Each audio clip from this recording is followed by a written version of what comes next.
Quiero que pasen conmigo a Juan capítulo 3. Aquí en Grace Church estamos estudiando de nuevo el Evangelio de Juan. Lo hice el primer año que llegué en 1969.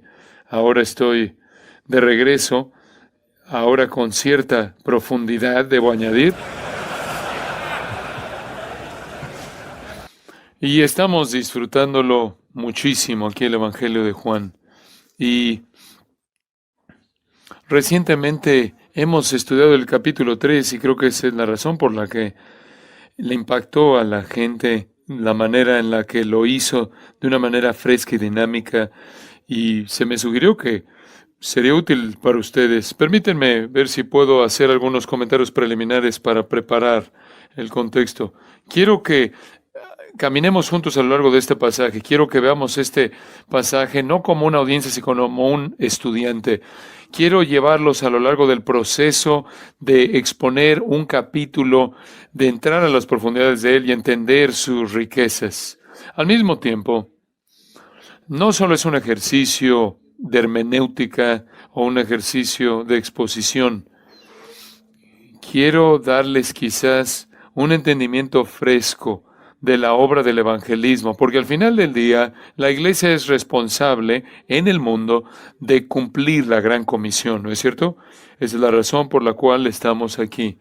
Y todo lo demás que hacemos, corto de eso, es para prepararnos para hacer eso de manera más eficaz.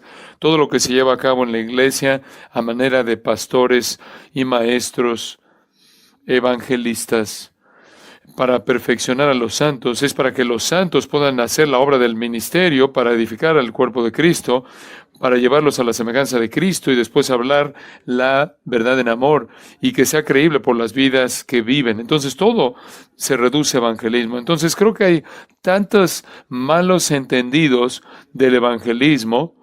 Esta es nuestra responsabilidad primordial y por lo tanto hay realidades fundamentales que realmente tenemos que comprender. Y este pasaje entonces se convierte en algo inmensamente útil para nosotros. De hecho, hace 2 días atrás, el domingo por la mañana, hablé de la sección de la mitad de la sección media de este capítulo 3, y en cierta manera estoy retrocediendo para aquellos de ustedes que estuvieron aquí el domingo, para entrar a los primeros 10 versículos de este diálogo tan interesante, y sé que esto es familiar para ustedes, pero quiero que escuchen conforme leo los versículos 1 al 12 de Juan 3. Juan 3, 1 al 12. Había un hombre de los fariseos que se llamaba Nicodemo, un principal entre los judíos. Este vino a Jesús de noche y le dijo: Rabí, sabemos que has venido de Dios como maestro, porque nadie puede hacer estas señales que tú haces si no está Dios con él. Respondió Jesús y le dijo: de cierto te digo, que el que no naciere de nuevo no puede ver el reino de Dios. Nicodemo le dijo: ¿cómo puede un hombre nacer siendo viejo? ¿Puede acaso entrar por segunda vez en el vientre de su madre y nacer? Respondió Jesús: de cierto te digo, que el que no naciere de agua y del Espíritu no puede entrar en el reino de Dios. Lo que es nacido de la carne, carne es, y lo que es nacido del Espíritu, Espíritu es. No te maravilles de que te dije: os es necesario nacer de nuevo. El viento sopla de donde quiere y oye su sonido, mas ni sabes de dónde viene ni a dónde va. Así es todo aquel que es nacido del Espíritu. Respondió Nicodemo y le dijo: ¿cómo puede hacerse esto? Respondió Jesús y le dijo: ¿eres tú el maestro de Israel y no sabes esto? De cierto te digo, que lo que sabemos hablamos y lo que hemos visto testificamos, y no recibís nuestro testimonio. Si os he dicho cosas terrenales y no creéis, ¿cómo creeréis si os dijere las celestiales? Una porción muy conocida de las Sagradas Escrituras. Como predicadores del Evangelio y ministros del Evangelio, somos llamados a guiar la iglesia de nuestro Señor Jesucristo, cumpliendo la gran comisión. Esta es la razón de ser para la iglesia. ¿Cómo cumplimos esa prioridad? Es crítica. Y hay una realidad de cimiento que debemos entender y adoptar de manera plena si es que vamos a entender algo acerca del evangelismo, y es dado aquí por ningún otro que nuestro Señor. Y en este contexto, el Señor Jesucristo el evangelista perfecto está evangelizando al maestro en Israel. En las últimas 2 semanas he estado yo pensando, si yo tuviera la oportunidad de evangelizar al Papa, seguiría el patrón de nuestro Señor que se encuentra aquí en Juan capítulo 3. En un sentido, Jesús está evangelizando quizás a la persona más religiosa, el líder, el líder, el líder en últimas, el arquelíder, por así decirlo, el más importante de su época. Si yo tuviera la oportunidad de sentarme con el Papa, yo lo llevaría frase por frase a lo largo de esta discusión que Jesús tuvo con Nicodemo. Porque aquí está el cimiento para entender el evangelismo. Y yo sé que este es un texto muy conocido, y creo que su familiaridad a veces lo cierra. Pensamos que lo conocemos. La familiaridad da lugar a ese tipo de menosprecio, porque vamos a otro pasaje con el que no estamos tan familiarizados. Por cierto, en lo que leí 5 veces, hay una afirmación de que debes nacer de nuevo. Ese es un término, en cierta manera, muy popular entre los evangélicos, nacer de nuevo. Todos los evangelistas, por lo menos en mi experiencia a lo largo de mi vida, le llaman a la gente a que nazca de nuevo. E inevitablemente los predicadores le dicen a la gente cómo nacer de nuevo. Hace 25 años atrás, un libro se produjo que ha sido parte del mundo evangélico y se llama Cómo nacer de nuevo. Cómo nacer de nuevo. Pasos para llegar al nuevo nacimiento. Es bastante común. Estuve en un evento anoche, ahí en Nashville, Tennessee. No llegué sino hasta las 12 de la madrugada del día de hoy. Hubo una proclamación de cuántos millones de personas se les había dicho cómo nacer de nuevo. Y han respondido con una oración de profesión porque querían nacer de nuevo. A veces las invitaciones se hacen diciéndole a la gente que pase al frente y nazca de nuevo. Y esta es la manera en la que naces de nuevo. Repite esta oración y nacerás de nuevo. Todo esto es algo totalmente opuesto a lo que este pasaje enseña. Todo esto realmente no representa de manera correcta lo que enseña este pasaje. Es sorprendente entonces que en la iglesia en la actualidad tenemos tanta dificultad para entender las cosas celestiales cuando no podemos entender una analogía terrenal. Eso es exactamente lo que Jesús le dijo a Nicodemo. Si tú no entiendes esta analogía terrenal del nacimiento, ¿cómo te puedo hablar acerca de cosas terrenales trascendentales que no tienen una analogía terrenal? Esto no es terrenal. Mira, esto es tan simple como esto. ¿Qué contribución hiciste tú a tu nacimiento terrenal? Muy buen grupo. Bien, grupo, bien hecho. ¿Es difícil entender eso? Simplemente esa respuesta me dice que eres un calvinista. Se acabó la discusión. Ya te escuché, está grabado. Ese es el punto del texto. Verdad simple. Aquí tenemos a un legalista, hipócrita, un fariseo que cree que es bueno por sí mismo. Y Jesús tiene una conversación con él acerca de entrar al reino y la médula del asunto es que le dice, lo que tú quieres no puedes hacer. No hay pasos. Jesús no le da algún tipo de pasos para nacer de nuevo. No le dice cómo darse a luz a sí mismo. Esto es absurdo. No es una analogía complicada. Y si en algún punto entiendes esta verdad fundamental de la salvación, que algo te tiene que suceder que viene del cielo, en lo cual no participas, entonces vas camino a entender el aspecto celestial de la multiplicidad de las doctrinas de la salvación. Sin embargo, casi toda persona que quiere luchar contra la soberanía de Dios en la salvación llega a este capítulo y no entiende lo que está diciendo el Señor en esta analogía. Esta es la verdad de cimiento de la salvación. El Señor no da ningún mandato, no le dice que nazca de nuevo al hacer esto o aquello, pero dice, debes nacer de nuevo. No es un mandato, es una afirmación de una realidad, ¿no es cierto? Debes nacer de nuevo, es una afirmación de un hecho, no es un mandato, es un hecho. No hay pasos. Jesús no le dice, repite esta oración, haz esto. La analogía misma va en contra de esa manera de pensar.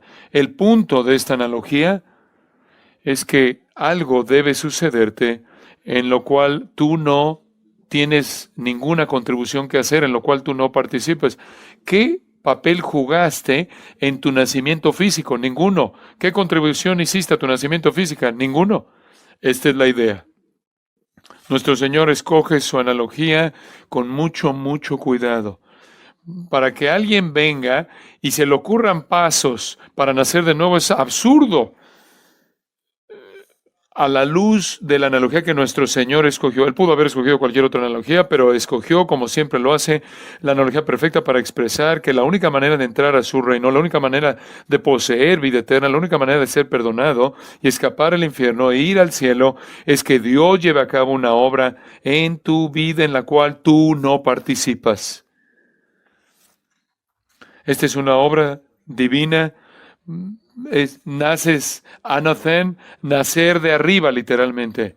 No hacemos contribución alguna a nacer, no hacemos contribución alguna a volver a nacer, es de arriba. El nacimiento sucede a nosotros, no mediante nosotros. Recibimos vida y existencia de Dios, físicamente recibimos vida de Dios, así como espiritualmente también. El mensaje entonces es que la regeneración es necesaria para entrar al reino, y la regeneración es mediante una decisión soberana, voluntad soberana, divina y poder soberano. No es producido por ser más religioso, más moral, más virtuoso. No es producido por que te esfuerces más para ser bueno en absoluto. Es como los teólogos lo dicen, es monergístico en lugar de ser sinergístico. La regeneración es de lo que está hablando el nacimiento. Es la segunda obra de Dios al salvar a su pueblo. La primera en salvar a la gente es la elección en la eternidad pasada. La segunda obra de Dios es la regeneración. Entonces tenemos que comenzar entendiendo la obra del evangelismo con este punto, entendiendo a partir de esta analogía simple, terrenal, de que el cimiento de todo es que la salvación inicia por una obra divina de Dios en la cual la gente no participa. Otra manera de identificar esta verdad, les estoy dando la historia entera antes de entrar al texto, pero quiero que esté claro en su mente. Otra manera de entender esta verdad es verla como el llamado de Dios, el llamado divino. Los teólogos lo han llamado el llamado irresistible, el llamado eficaz, y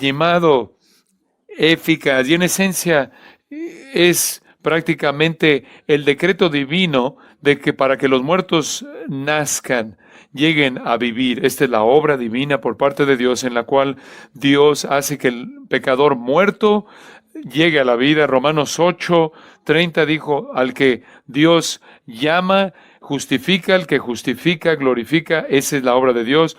Elección, llamado, justificación, glorificación, esos son los elementos de la salvación.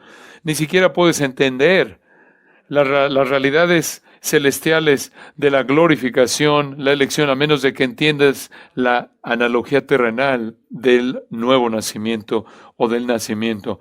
Y Nicodemo viene como cualquier judío de su nivel, queriendo saber qué es lo que no ha hecho, qué es lo que le faltó que debe hacer, qué es lo que debe dejar de hacer, cuáles son los pasos que debe tomar para que pueda llegar a la meta y Jesús lo detiene de manera total y le dice, lo que te tiene que pasar es algo en lo que tú no contribuyes en nada, en nada.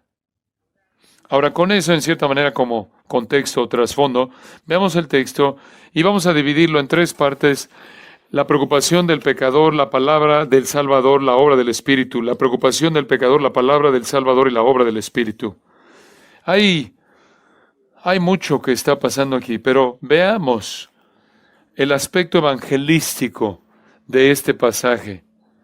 El reino de la salvación, el reino de la salvación abre sus puertas únicamente de adentro hacia afuera. Solo desde adentro. Y solo aquellos que abandonan todo el esfuerzo personal como medio de salvación. Y se les concede por parte de Dios el nuevo nacimiento. Ahora, esto literalmente frena a este legalista en seco, porque lo único que él ha conocido ha sido que tú te ganas tu salvación por tus méritos. Ahora regresemos al capítulo 2, versículo 23 y veamos esto. Estando en Jerusalén en la fiesta de la Pascua, este es al principio de su ministerio, muchos creyeron en su nombre, viendo las señales que hacía. Pero Jesús mismo no se fiaba de ellos porque conocía a todos, y no tenía necesidad de que nadie le diese testimonio del hombre, pues él sabía lo que había en el hombre. Él sabía lo que había en el hombre, él conocía los secretos y la mente de toda persona como lo hace. Este es Juan afirmando la deidad y la gloria del Hijo de Dios en base a su omnisciencia. Él conoce lo que solo Dios conoce. Y entonces Jesús está consciente de que los que creyeron en su nombre no era fe salvadora. Entonces, ¿en qué creyeron? ¿Cuál era el contenido esencial de lo que ellos creyeron? Vayan al capítulo 2 del capítulo 3. Él está hablando por su parte, los otros que mencionó del 2:23, los muchos que creyeron en su nombre. Probablemente había mucha discusión entre ellos y que se encontraron. Entonces Nicodemo habla en nombre de todos los que supuestamente creyeron. 3:2, esto es lo que creemos, lo que sabemos, que has venido de Dios como maestro, porque nadie puede hacer estas señales que tú haces si no está Dios con él. Entonces esto es lo que ellos creían. Él creían que era un maestro de Dios. Él nunca habían visto un obrador de milagros, nunca antes había visto un profeta, nunca lo habían visto hasta que Juan el Bautista vino y él no hizo ningún milagro. No había visto un profeta en 400 años. No estaban acostumbrados a los milagros. Los milagros no sucedían y después viene y Jesús llega y los hace frente a ellos antes, durante y después de la Pascua. Y entonces están muy conscientes de que este era un maestro de Dios. Esto es en esencia lo que ellos creían. Esto da una esperanza tremenda a Nicodemo. Aquí hay un maestro de Dios, obviamente por el poder que ha sido desplegado mediante él. Poder sobre demonios, poder sobre enfermedades, y más tarde él demostraría poder sobre la muerte, la naturaleza. Comienza a mostrar ese poder y ellos llegaron a conclusiones obvias. Eso nos lleva a la historia de uno de ellos, uno de estos creyentes que creyeron en su nombre al grado que creyeron que era un maestro enviado por Dios. Con toda su religión, con todos sus méritos, y los historiadores nos dicen que Nicodemo era uno de las tres personas más ricas de Jerusalén y alcanzó esa riqueza porque él se había elevado tanto como un maestro, era parte de un Sanedrín, de la Corte Suprema de Israel, y él era un hombre altamente estimado, versículo 10, el maestro, artículo definido, él había llegado al pináculo del judaísmo farisaico. Él era el apóstata prototipo primordial. Y adivina, los hipócritas saben que son hipócritas. Es un juego que ellos juegan. Es un juego que ellos juegan. Era el hipócrita clásico. Ellos conocen su condición miserable. Y él es un hombre que está entre los fariseos llamado... había un hombre de los fariseos que llamaba Nicodemo, de donde obtenemos su nombre, quiere decir victorioso entre la gente. Él fue nombrado Recibió un nombre triunfal. Él es un fariseo, lo cual quiere decir que es un legalista, está en el corazón del judaísmo apóstata, corrupto. De hecho, él y todos sus amigos recientemente habían sido atacados en el capítulo 2, versículos 13 al 18. Jesús vino al templo, era dirigido por los saduceos, pero también estaban involucrados los fariseos, y con su látigo lo limpió el templo. Realmente no lo limpió, porque cuando él lo limpió no quitaron todo, porque al final su ministerio regresó. Lo limpió realmente parcialmente, en el sentido de que había atacado la religión, y Nicodemo era parte de esta religión y era una parte importante. Este es entre los hombres más separados, apartados. Esto es lo que fariseo quiere decir, significa. Este era de los más devotos. Él ha adoptado una posición elevada, pero la realidad del asunto es esta: su vida no era más que una pila de estiércol. ¿Por qué dices, cómo sabes eso? Porque eso es lo que dijo Pablo en Filipenses 3. Él era fariseo de fariseos, de la tribu de Benjamín, irreprensible conforme a la ley, etcétera, etcétera, circuncidado el octavo día, y él dijo que todo eso era ¿qué? Todo era estiércol, era excremento. Entonces, aquí hay un hombre cuya vida estaba llena de estiércol, no era nada más que eso. Lo tengo por basura, a eso se refiere Pablo cuando dice Filipenses 3, eso es lo mejor que se puede decir de él. Lo peor que se puede decir es la diatriba que pronunció el Señor en contra de los fariseos en Mateo capítulo 23. Y ustedes recuerdan el capítulo 23 de Mateo, el Señor los destrozó. Ese es prácticamente el sermón más potente y destructivo que pronunció el Señor en contra de alguien que está registrado en los evangelios. Y Él los identificó como hipócritas y como sepulcros blanqueados, llenos de huesos de muertos. Y creo que lo peor fue cuando les llama hijos del infierno, que producen más hijos del infierno. Literalmente son responsables por producir hijos del infierno. Son responsables en un sentido por llevar a la gente al infierno. Son parte de una descendencia que había matado a los profetas, y ahora iban a matar al Hijo de Dios, responsables por el abandono que iba a venir sobre Jerusalén. Y realmente una afirmación impresionante de reprensión y un juicio devastador en contra de los fariseos. Y aquí está su hombre primordial. Entonces, no sé cuál es tu idea sentimental acerca de Nicodemo en el pasado, pero este es un hombre malo. Pero a los ojos de la gente, él es un hombre que, bueno, es un hombre rico, un maestro muy dotado, religioso. Probablemente es lo mejor que hay en términos humanos. Este es lo mejor que hay de representación, este es el mejor representante de los apóstatas de esa época. Él es un principal entre los judíos, un rabí, el maestro. Por cierto, él es el único fariseo en todos los evangelios que se acercó a Jesús. El único. Si quieres ver una ilustración, tienes que ir a Pablo para encontrar otro fariseo. Hay temor en su corazón. Y le llamamos a esto la preocupación del pecador. Viene a Jesús y es muy cordial y le dice Rabí, versículo 2. Dice que vino a Jesús de noche. La gente dice, ¿qué quiere decir eso? Quiere decir que vino a Jesús de noche. ¿Qué quieres que diga? ¿Quieres que ponga algo ahí en los espacios en blanco? No sé por qué vino de noche. Pero puedes leer páginas tras páginas acerca de por qué vino de noche. Porque en la noche mostraba su pecado y estaba tratando de esconderse. No sé por qué vino de noche. Yo podría decir que en cualquier momento es buen momento. ¿Estás de acuerdo? En el momento en el que venga Jesús es un buen momento. Sí, entonces, no prediquemos de eso. Me encanta la respuesta de nuestro Señor. Recuerda esto. Esto es como el Papa que se acerca a Jesús. Este es el hombre primordial religiosa. Es un hombre apóstata, de la religión apóstata. Y no oyes una diatriba, como lo oyes en Mateo 23 en contra de él. Lo que ves aquí es un complemento de Mateo.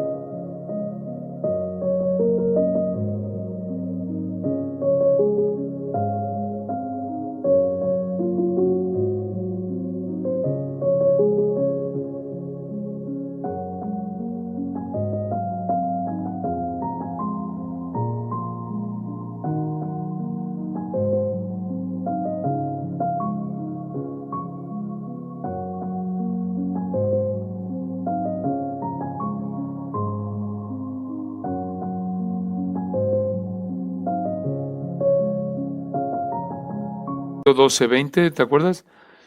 Tomado de Isaías 42, que dice acerca de Cristo, la caña cascada no quebrará y el pábilo que humea no apagará. Aquí hay un hombre que era una caña cascada, que era un pábilo que humeaba.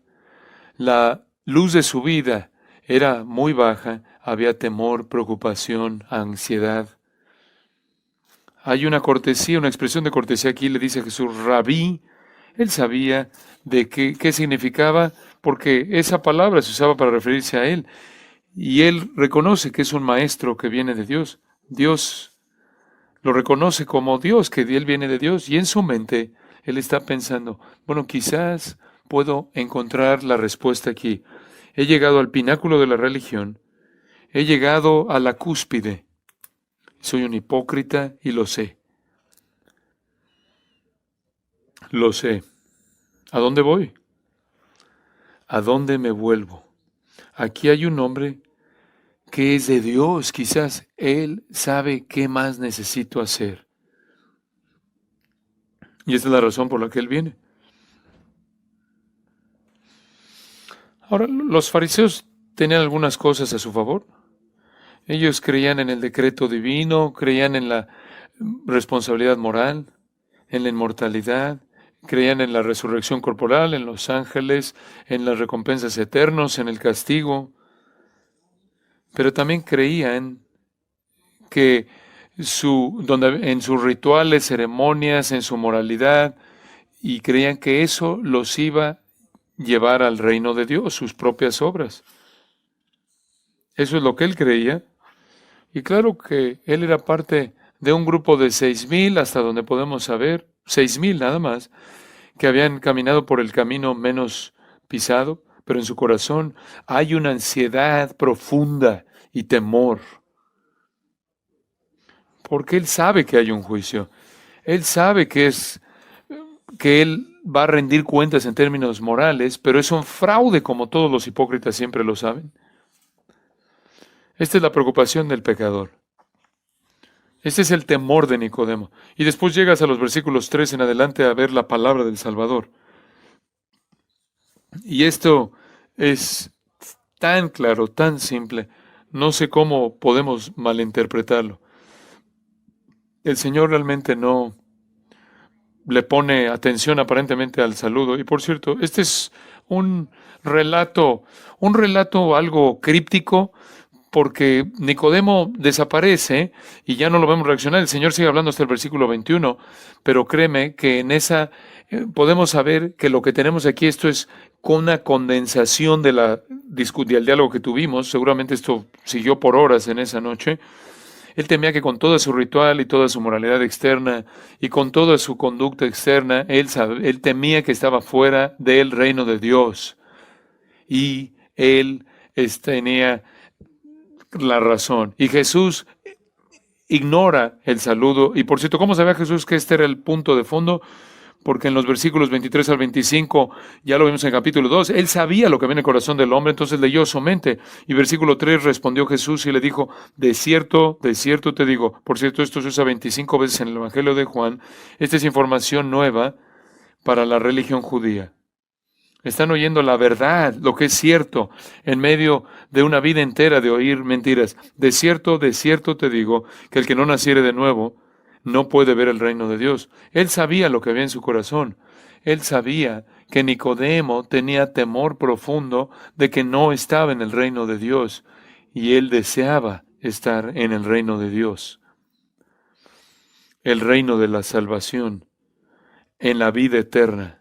Entiendo que hay un reino universal en el cual Él reina sobre su creación general. Está el reino mediatorial, el reino de la salvación en el que Él reina sobre los redimidos. Viene un reino milenario y luego vienen los cielos nuevos y la tierra nueva, el reino eterno. Entiendo eso, pero creo que Nicodemo probablemente entendía eso de alguna manera, la plenitud de eso, habría entendido el reino universal de Dios, pero realmente estaba buscando la relación con Dios que lo colocaría bajo el cuidado, el amor de Dios, la bendición de Dios, con la esperanza de la vida eterna.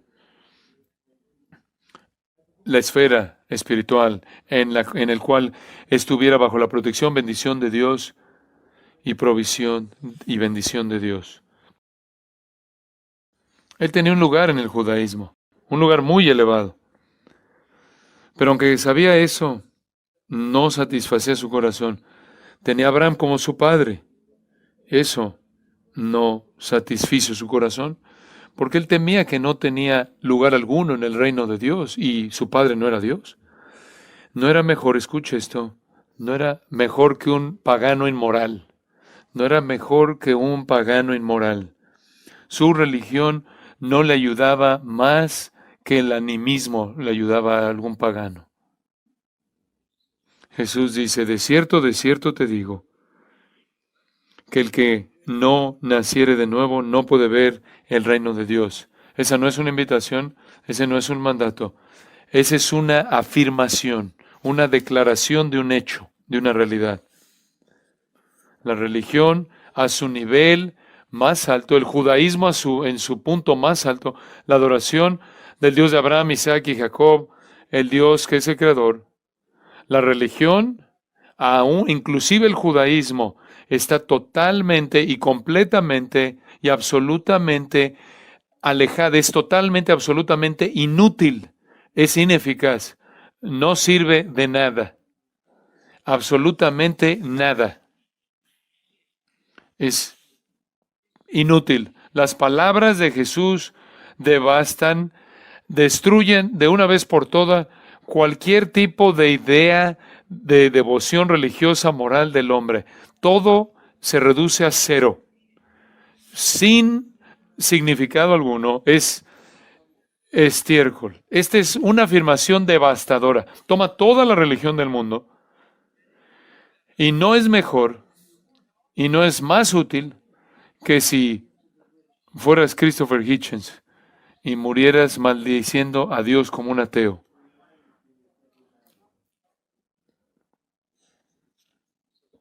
Él dice, debes nacer de nuevo. No tiene nada que ver con tu religión. Y lo dice 5 veces 3, 5, 7, 8. Y no voy a tomar el tiempo de hacerlo, pero puedes ver Primera de Juan 2, 3, 4, 5. Y vas a ver media docena de veces este concepto de nacer de nuevo, nacer de nuevo, nacer de nuevo. Lo que eso significa es que todo lo que has acumulado en tu vida no sirve de nada. Nada puede hacer una contribución a tu salvación. Tienes que regresar al principio. Y así es como Jesús detiene a la persona moral religiosa en frío, de manera radical. Todo significaba nada, absolutamente nada.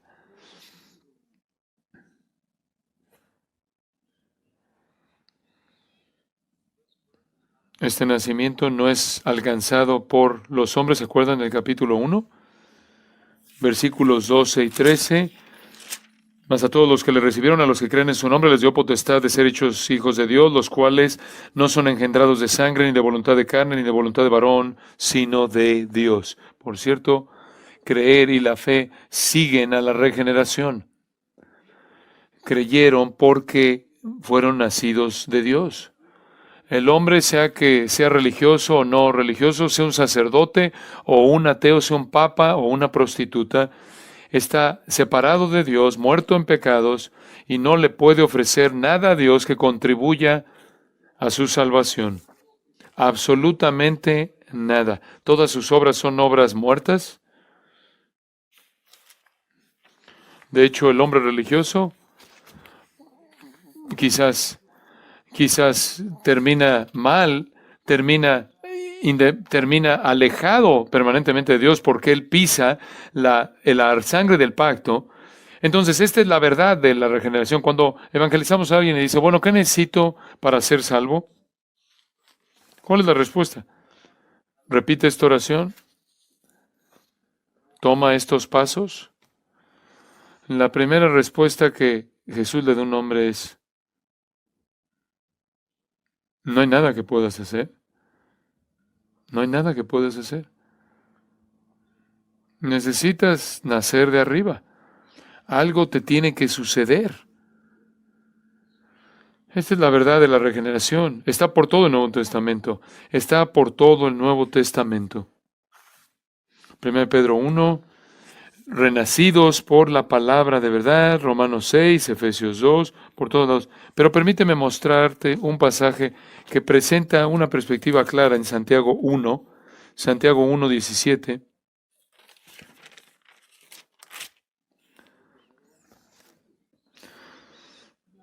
No erréis, no seáis engañados. Obviamente es fácil errar en el asunto de la regeneración. Versículo 17, toda buena dádiva y todo don perfecto desciende de lo alto. Tenemos que nacer de arriba.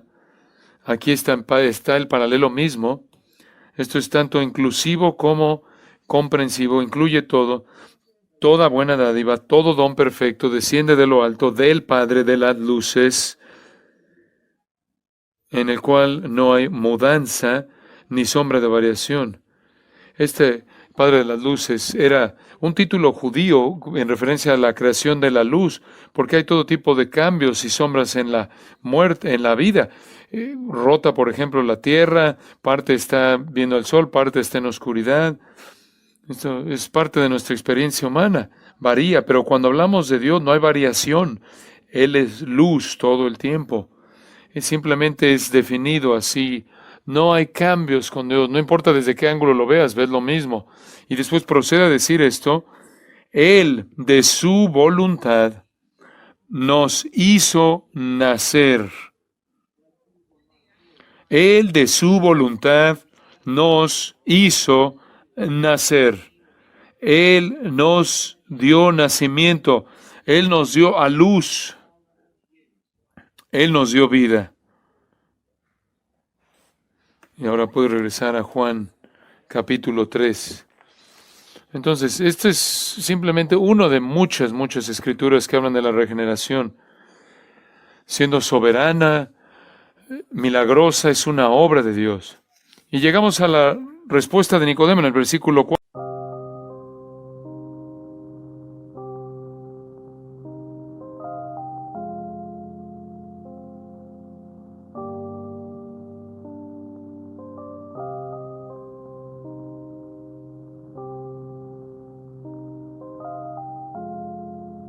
Yeah. Khi say anh thường hay nhắc về em, mong khỏa lấp những u tối, khoảnh khắc về đêm nghe lại bài ca ngày xưa cũ. Ta hát về nhau nhớ những giấc mơ ta từng ước, to tát về sau. Và đó là khi mà anh dần lụy là không làm chủ chính mình, thấy không gian trở nên tồi tệ, mọi thứ bao phủ chính mình. Em đâu còn như điều anh mơ, anh cũng tự nhủ chính mình. Nhưng mà thôi em, nào ai giỏi mà đủ tính tình, chẳng thể vươn tới được cảnh cao dù anh có nhã ý trèo. Trong cơn say mọi thứ cuồng quay, anh trở thành gã chí phèo. Yêu chân thành là không thay lòng dù em có như thị nở. Ý anh là em như cô tấm, nhìn em như thị nở. Đêm vắng nàng ngón tay xám vàng vì đốt cả bao thuốc lá. Căn phòng chung ký xưa nồng ấm, bây giờ sao bút giá. Một thói xấu mà anh đã quen khi em không ở bên lâu. Anh thường ngồi trong một góc tối nhậu suốt cả đêm thâu. Em mang con tim anh đi đâu, khiến anh mù quáng vẫn cố sáng mỗi khi đau. Em mang con tim anh đi đâu, điều gì choáng váng để xứng đáng ướt mi nhau. Em mang con tim anh đi đâu, khiến anh mù quáng vẫn cố dáng mỗi khi đau. Em mang con tim anh đi đâu, điều gì choáng váng để xứng đáng ướt mi nhau. Đêm thâu anh đâu muốn nỗi buồn cứ dậy thêm đâu. Tên nhau anh cố gắng không nhớ để mà quên đau. Đào sâu trong ngàn điều muốn nói nhưng chẳng nên câu. Bao lâu để tổn thương phai mở đi những vết dấu. Vì sao thiếu em đời tôi như bài văn thiếu ý. Vì sao chỉ biết yêu thôi chẳng hiểu gì dại khờ. Khi con tim cần người không phải người cần dại khờ. Dấn thân mãi để kiếm trời dưới đất. Vội vàng mang ưu tư vào nhạc cất. Vội vàng tôi muốn tắt nắng đi cho màu đừng nhạt mất. Tương tư chiều cuốn cuộc đời theo hướng mặt trời xa đi. Tương tư chiều mà kỷ niệm ôi còn gọi ta chi. Biển tình dù bao la nhưng mặn chát đắng. Và biển anh không xứng là biển xanh, nhưng anh muốn em là bờ cát trắng. Yêu là xuống cả địa ngục vì đã chót tin như là xuân diệu. Yêu là chết ở trong lòng một ít.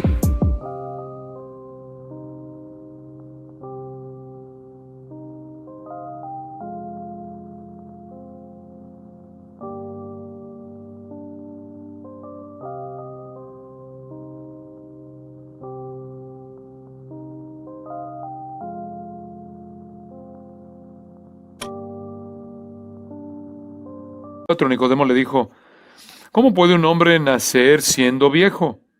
¿Puede acaso entrar por segunda vez en el vientre de su madre y nacer?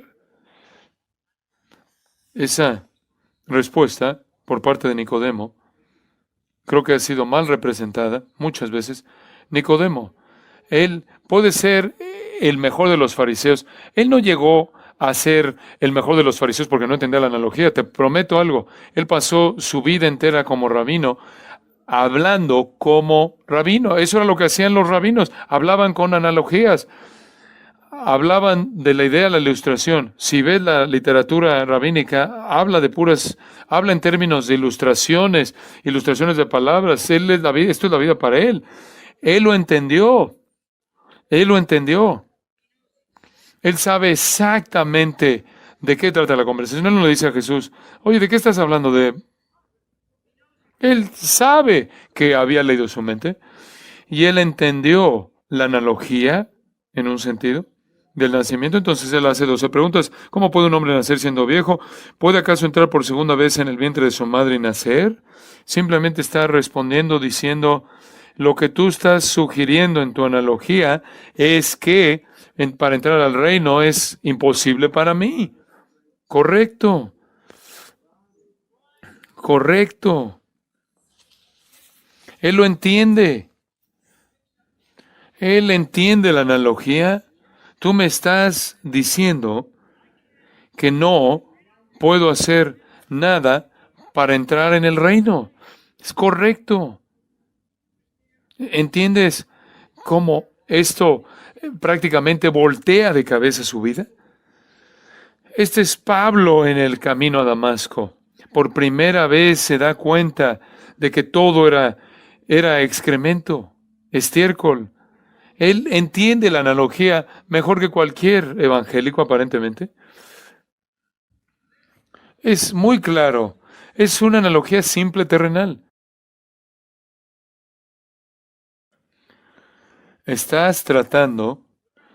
Tú estás preguntando acerca de lo que puedes hacer y la respuesta es nada, absolutamente nada. Él está reaccionando como cualquier persona reaccionaría. Él está diciendo, de hecho, pues entonces lo que he hecho en mi vida, ¿qué es acerca de todo lo que he hecho?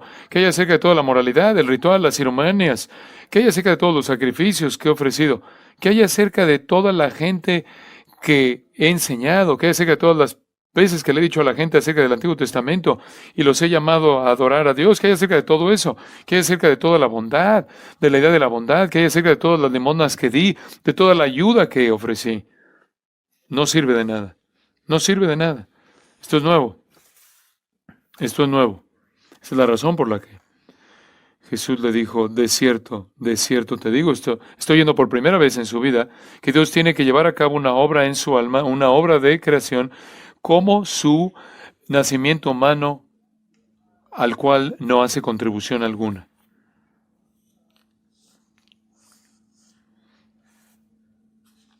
Jesús está destrozando, despedazando todo lo que él ha entendido acerca de la religión en su vida. Versículo 5, respondió Jesús, de cierto te digo, que el que no naciere de agua y del Espíritu no puede entrar en el reino de Dios.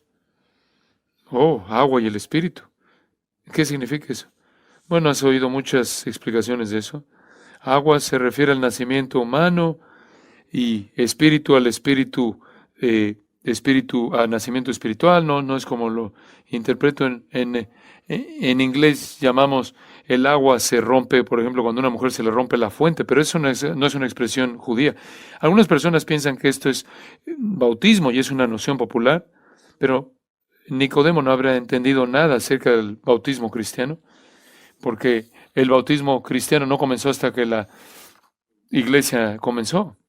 Entonces no habrá conocido nada acerca del agua como tal en algún tipo de bautismo, aunque habían lavamientos en el bautismo de prosélitos. ¿Qué está diciendo nuestro Señor? Nuestro Señor simplemente se está refiriendo a los pasajes del Nuevo Pacto, particularmente de Ezequiel 36. Vayan a Ezequiel 36 por un momento. Este es un maestro en Israel que conoce su Antiguo Testamento, que es un maestro del Antiguo Testamento, del texto del Antiguo Testamento, él habría conocido la maravillosa promesa de Ezequiel 36. Y ustedes también lo conocen. Esta es una promesa de Dios. Y esto es muy importante de entender en este texto. Podemos ver otros, pero por causa del tiempo esto es suficiente. Para efectos de tiempo es suficiente ver esto. En los versículos 22 en adelante, Ezequiel 36, vendrá un tiempo en el cual Dios va a vindicar, va a restaurar su nombre santo. Y en el versículo 24 va a tomar al pueblo de Israel que está esparcido por las naciones y las va a recoger de todas las tierras y los va a traer a su nación. Y aquí viene una promesa de la salvación futura de Israel. Noten los verbos en futuro y lo van a ver aquí 5 veces. Esparciré sobre vosotros agua limpia y seréis limpiados de todas vuestras inmundicias. Y de todos vuestros ídolos os limpiaré, os daré corazón nuevo y pondré espíritu nuevo dentro de vosotros y quitaré de vuestra carne el corazón de piedra y os daré un corazón de carne. Y pondré dentro de vosotros mi espíritu y haré que andéis en mis estatutos y guardéis mis preceptos y los pongáis por obra. Eso es la regeneración. Esa es la obra celestial. Lo haré, esparciré, limpiaré, os daré y pondré y entonces tú. Gracias. Nicodemo conocía ese pasaje. Él sabía que la regeneración era una obra de Dios. Encontramos el mismo énfasis más adelante en Ezequiel 36. Lo vemos más adelante en el capítulo 36, cuando Dios da vida a los huesos muertos. Lo vemos en Jeremías 24, Jeremías 31 al 33, el pasaje del nuevo pacto en Jeremías. Entonces, esto no es nuevo. Nicodemo, ¿qué tiene que suceder, Nicodemo? A menos, noten cómo está hablando en tercera persona aquí. No está invitando a Nicodemo a hacer algo, simplemente está declarando, haciendo afirmaciones. El que no naciere de agua y del Espíritu, esto es, a menos de que esa obra por parte de Dios en la cual Dios limpia el corazón del pecador y saca su corazón de piedra y coloca su espíritu ahí, no puede entrar al reino de Dios. De nuevo está enfatizando que esta es una obra de Dios. Esta es una obra que solo Dios puede llevar a cabo y la hace sin la ayuda del pecador. Y versículo 5 es del texto de Ezequiel. Versículo 6, simplemente razón. Lo que es nacido de la carne, carne es, y lo que es nacido del espíritu, espíritu es. La carne solo puede producir más carne. Eso es la depravación. Eso debe ser conocido para Nicodemo. Si lees Romanos 3, 10 al 20, no hay justo, no hay quien entienda. Todas esas líneas se tomaron del Antiguo Testamento, ni una. No hay uno. Entonces hay una declaración, hay una doctrina clara de la depravación total en el Antiguo Testamento, es la incapacidad total. Es una doctrina del Antiguo Testamento. Si quieres ver alguna parte, si quieres ver la depravación total del hombre, lo ves desde el diluvio. Este es el fundamento de la verdad, de la salvación. La carne solo produce carne, el pecado solo produce pecado. Nicodemo no tiene lugar a donde ir. Toda su religión ha sido aplastada y ha sido hecho talco. Y ha presentado el Señor esta verdad que ha destrozado su moralidad. Él no puede hacer contribución alguna. Literalmente está ahí sin capacidad alguna. No tiene a dónde volverse. Se ve esto como una calle sin salida. Lo único que puede producir la carne es carne. Y después esto, lo que es nacido del Espíritu, Espíritu es. Lo que es nacido del Espíritu, Espíritu es. No te maravilles de que te dije, os es necesario nacer de nuevo.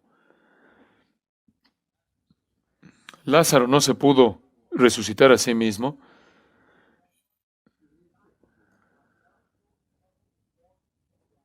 El Señor nunca le da al pecador ninguna esperanza alguna de que pueda hacer alguna contribución a su salvación. en absoluto.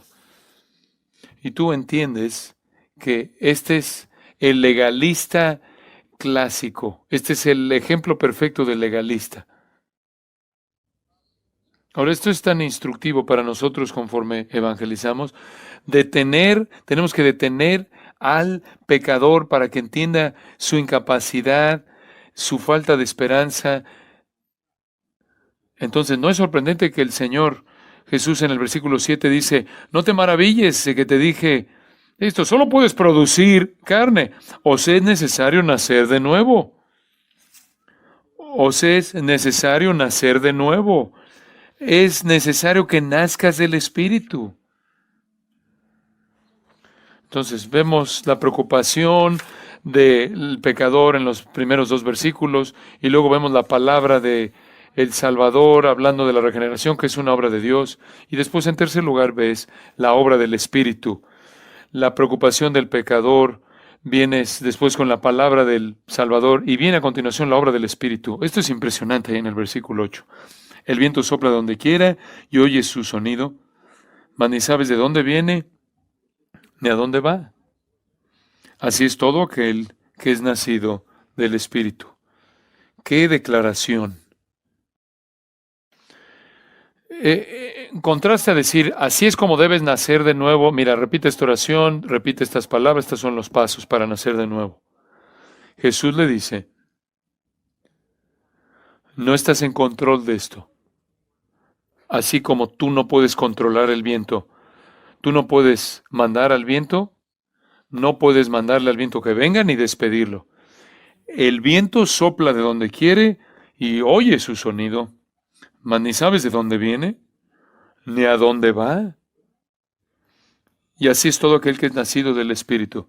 Qué afirmación tan extraña, qué manera tan extraña de evangelizar a alguien. Y este es Jesús, quien podría haber dicho, mira, va a estar bien porque yo conozco el plan y tú estás...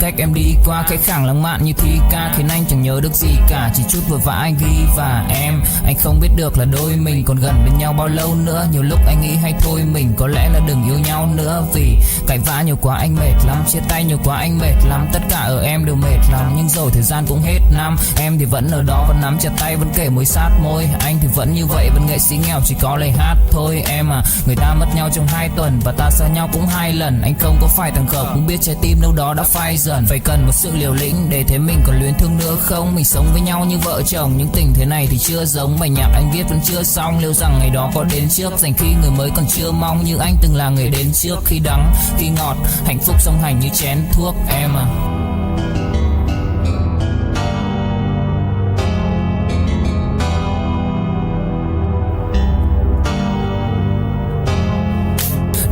nào cũng đơn giản, em ca từ anh chỉ mộc mạc, không cần quá nhiều điều cao siêu. Mọi thứ bắt nguồn từ gốc gác, không phải bông đùa hay chốc lát, càng không tự nhiên mà bộc phát. Là bao nhiêu ngày tháng suy tư và thể chẳng anh dần hốc hác. Em hâm em ngu si, anh âm thầm như cu ly, chỉ biết yêu em không chủ ý. Dù em nhạt nhẽo chẳng thú vị, khóe mắt của em là vũ khí. Nhìn em vui vẻ đã đủ cười, không dám xa đi sợ em lạc. Thằng khác nó tát cho ngu người. Nghe này, đây không phải nhạc của anh không lãng mạn thế này, không lấy từng tháng với nhạc của anh dành từng giây cho em đến khi mái tóc ngả bạc của xanh. Anh cũng không bệnh phải sống đến khi em nằm cạnh xác của anh. Yêu em là cách con tim anh tập đau, là cách linh hồn anh ngập máu, là cách tâm trí anh ngập sầu, nhưng cho cuộc đời anh ngập màu thần kỳ. Giận hờn có khi lại chân quý những gì thượng đế đã sắp đặt, loài người cũng chẳng thể phân ly.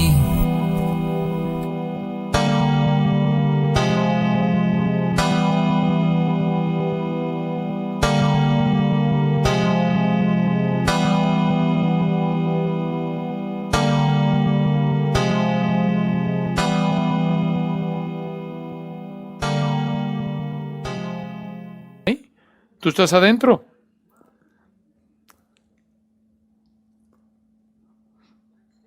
Pero en lugar de esto, Él presenta este misterio inmenso, Tú no estás en control de esto. ¿Qué te parece eso?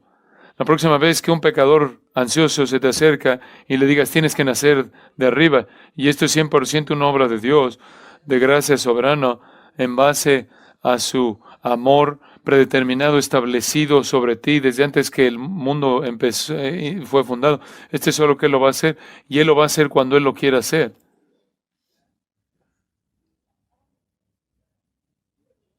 Acabas de colocar al pecador en una posición perfecta, porque ahora él está enfrentando la realidad de que no puede hacer nada.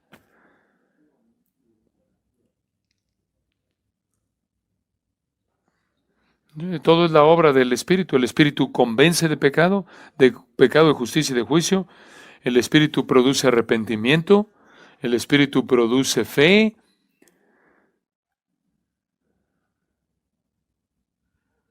Y todo eso está en la obra del Espíritu, en la cual Él da vida. Aquí hay otra analogía, la analogía del viento.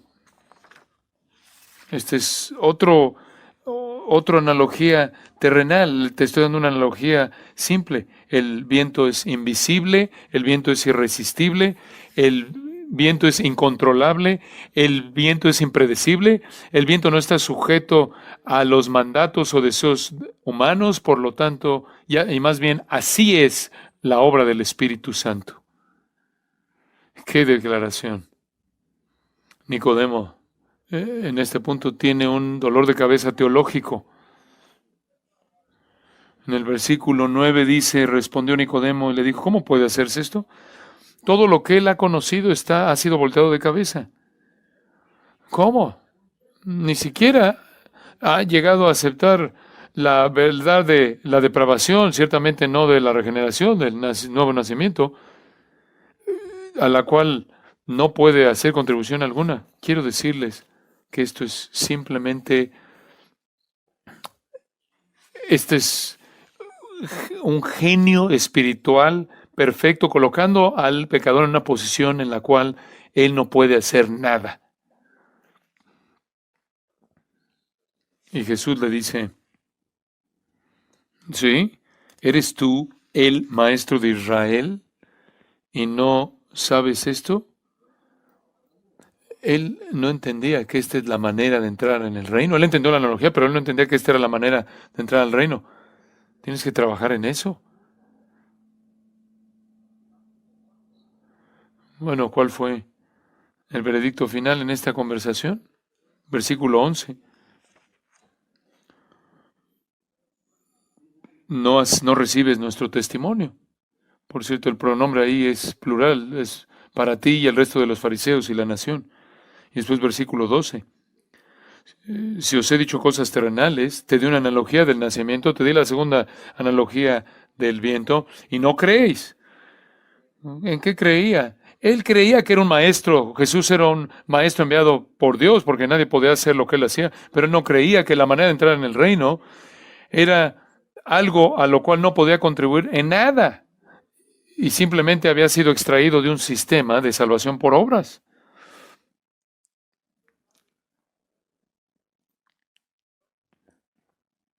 ¿Qué le pasó a Nicodemo?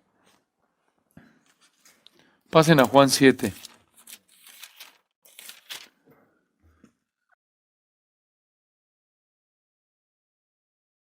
Las cosas están calentándose, como recordarán, para Jesús. Ya en el capítulo 7, los judíos, versículo 1, quieren matarlo. Jesús entra al templo y todo lo que dice simplemente incrementa su odio y su enemistad. Están enojados contra él.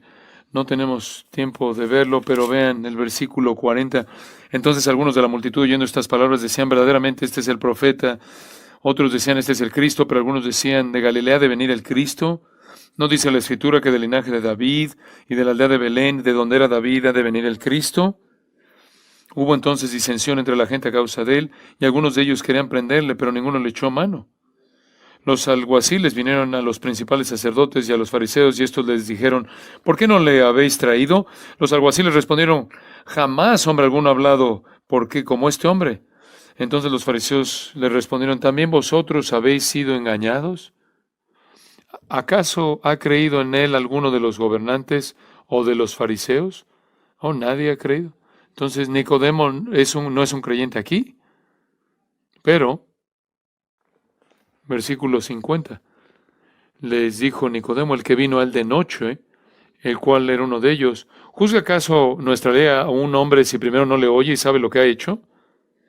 Oye, Nicodemo, buena, fue una buena acción. Claro, ¿cómo vas a juzgar a un hombre si primero no le juzgas? Algo está pasando aquí. Él podría haberse enojado contra Jesús y haber tenido un odio intenso después de lo que Jesús le dijo. Pero ahora entra para proteger a Jesús de las intenciones homicidas de los gobernantes, de los líderes. Y este es mucho tiempo después. Finalmente vean Juan 19.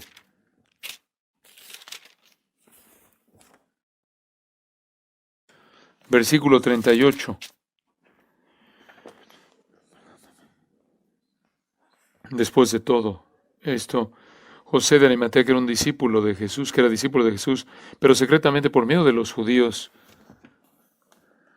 rogó a Pilato que le permitiese llevarse el cuerpo de Jesús, y Pilato se lo concedió. Entonces vino y se llevó el cuerpo de Jesús. También Nicodemo, el que antes había visitado a Jesús de noche, vino trayendo un compuesto de mirra y de áloes, como 100 libras. Tomaron pues el cuerpo de Jesús y lo envolvieron en lienzos con especies aromáticas, según es costumbre sepultar entre los judíos. Y en el lugar donde había sido crucificado había un huerto, y en el huerto un sepulcro nuevo, en el cual aún no había sido puesto ninguno. Allí pues, por causa de la preparación de la Pascua de los judíos, y porque aquel sepulcro estaba cerca, pusieron a Jesús. Nicodemo trajo 100 libras de acuerdo con el texto, de especias. Eso era apropiado para un hombre noble como él. Esto era prácticamente aloes que usaban los judíos, porque los judíos no embalsamaban. Y ahí están los dos hombres juntos. José de Arimatea era en secreto, pero ya no, porque fue a Pilato y todo el mundo se enteró. En algún punto entre Juan 3 y Juan 19, el viento sopló.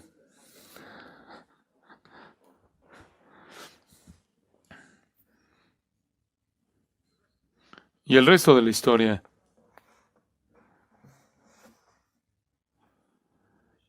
Tradiciones nos dicen que Nicodemo se apareció en el juicio de Jesús ante Pilato y dio una defensa de Jesús ante Pilato. La tradición dice que Nicodemo fue bautizado por dos apóstoles, Pedro y Juan, y que su confesión del Señor Jesús como Salvador lo llevó a ser privado de su posición, fue removido del Sanedrín y fue exiliado de manera permanente de Jerusalén por los judíos hostiles.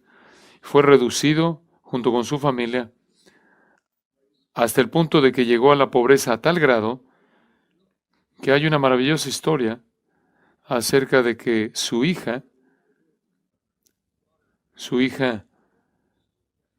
estaba en una situación de tal pobreza que llegó al nivel de la vergüenza, porque se encontró que estaba escarbando en los montones de excremento para encontrar pedazos de grano para comer. Y un rabino se acercó y sintió compasión hacia esta dama y le preguntó quién era. Ella dijo, soy la hija de Nicodemo. A lo cual él preguntó, ¿qué le pasó a tu padre? Ella le dijo que había seguido a Jesucristo y había sido expulsado. Y termina la historia con este comentario. El rabino se rehusó a ayudarle. Fotio, siglos después, se refiere a un documento antiguo que registra que Nicodemo fue martirizado por su devoción, murió como mártir por su devoción a Jesucristo, habiendo sido golpeado por una multitud.